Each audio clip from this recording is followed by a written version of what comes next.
Depuis plusieurs semaines, l'actuel secrétaire d'État chargé de l'économie sociale et solidaire et de la vie associative, Marlène Schiappa, est au centre de plusieurs polémiques, dont une entourant ses photos dans le magazine Playboy.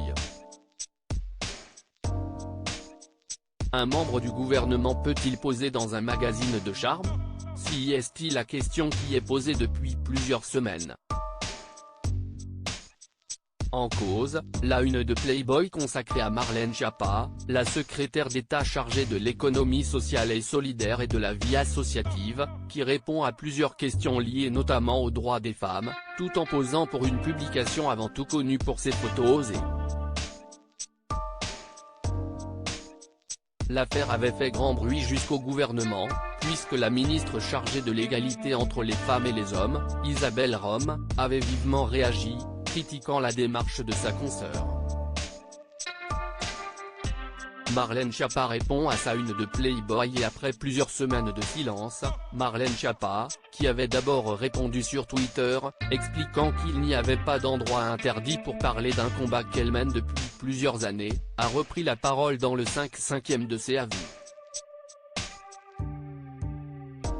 L'émission de France 5 s'est déplacée jusqu'à son ministère afin d'écouter sa version. Est-ce que si est-il le rôle d'un membre du gouvernement de parler à tout le monde, tout le temps, de répondre à toutes les questions, de considérer qu'à un moment, il y a des gens qui lisent une publication, il est important justement d'aller dans cette publication-là pour apporter un discours qui peut-être n'ont pas l'habitude d'entendre?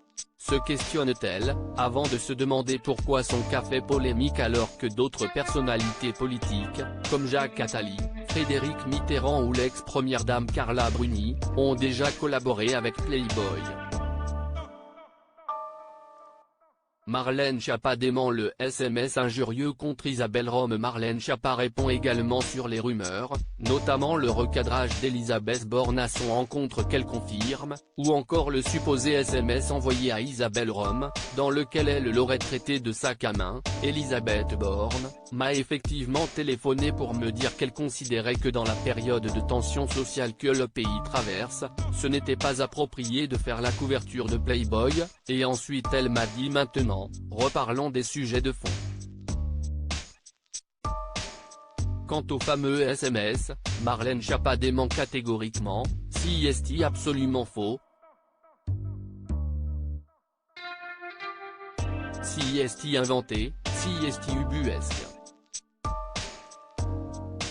Vous vous rendez compte que je suis obligé de démentir que j'ai pas traité quelqu'un de sac à main?